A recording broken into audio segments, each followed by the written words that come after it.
I'm speaking to you as an impacted person originally from Goma.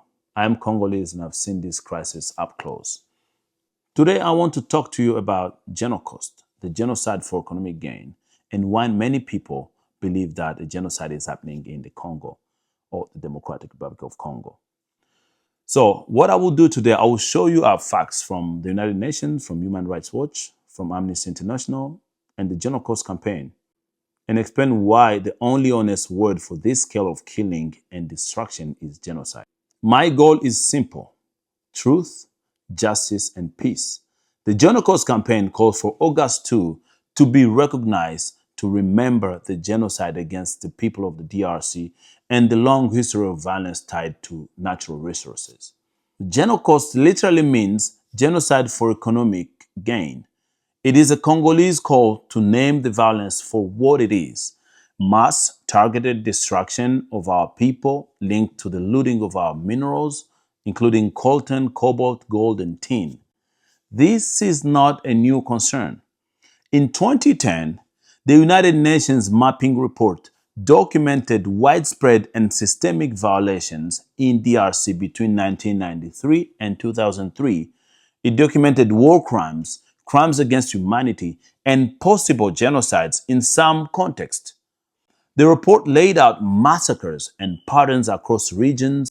Since then, violence has continued. New waves, new actors, but the same pattern. Civilians pay the price while armed groups and their backers fight over land and minerals. Let's look at recent facts. In November 2022, the Kishishe massacre in North Kivu that shocked the world.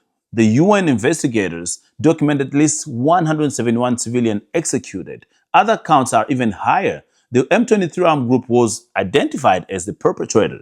In 2023, Human Rights Watch tied mass graves and other killings to Rwanda-backed M23 operations. Between 2024 and 2025, the conflict escalated again. Amnesty International reported indiscriminate shelling, abductions from hospitals, torture, and extrajudicial executions as M23 and other parties attacked populated areas, including after M23 captured major cities. At the UN Human Rights Council in February of 2025, officials briefed that about 7,000 people were killed since January during M23 advance, with mass displacement from dozens of camps. These are not isolated incidents. They are patterns of killings, of terror, of removal of communities, targeted and repeated to control territory and resources. That is why Congolese voices call it Geno-Cost, genocide driven by economic interests. The human toll is massive.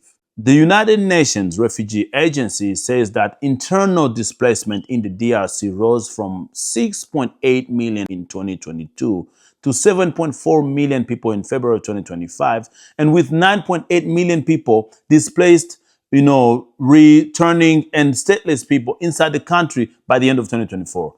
These scenes are one of the largest displacement crisis in the world. Now, displacement on this scale is not an accident. It follows attacks, it's full of massacres, it's full of sexual violence, and also destruction of communities. This is how populations are scared through fear, they're erased, they're forced to move, and they're dead. Multiple UN expert reports have documented external support to armed groups, especially the M23, including evidence of backing from Rwanda. And according to the July 2024 UN report, Uganda military officers and Kigali are also included in those reports, but deny the facts. But the UN continued to support this with new evidence every day. Why does this matter? It matters because outside backing fuels the war, and the war fuels the mineral economy that benefit actors far beyond the Congo. That's why Dr. Denis Mukwege and many civil society organizations and leaders say that Geno-Cost is about economic gain, and why they call for justice and global accountability. Because some people ask, is this legally genocide? Here's the truth. The UN mapping report already say that some acts in certain places and periods of time could constitute genocide if documented. The patterns like widespread, systemic, and targeted killings.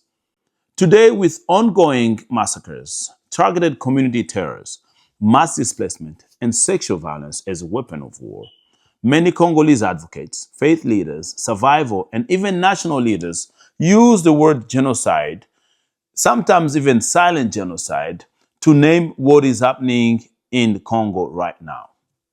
And some of the examples is the call on international forums to recognize the genocide.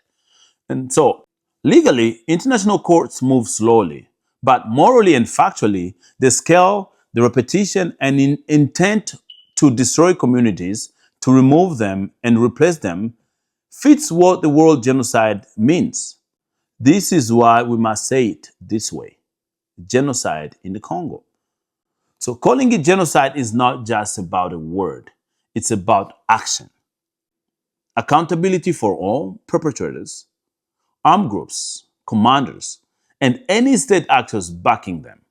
And the UN experts are already tracking support lines to make sure that they can document evidence that support this theory.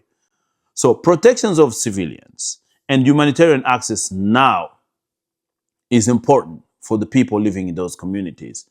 And Human Rights Watch, Amnesty International, the UN, all are documented attacks on civilians as of today.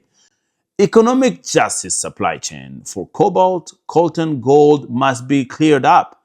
No company or country should profit from blood minerals while Congolese people die.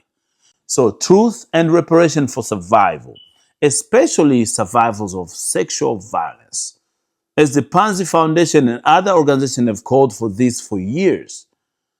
I am from Congo. My community is living this reality on a daily basis. So this Geno-Cost must be named, it must be faced, and must be stopped. If you are watching this video, please share those facts, pressure your leaders, and support organizations that protect civilians, document these kind of crimes, and push for accountability. I believe in peace. I believe in human rights and non-violence. But peace without truth, peace without justice is just a pause, it's an accalmie. Congo deserves more than survival. Congolese people deserve dignity, they deserve safety, and they deserve a future. Let peace prevail.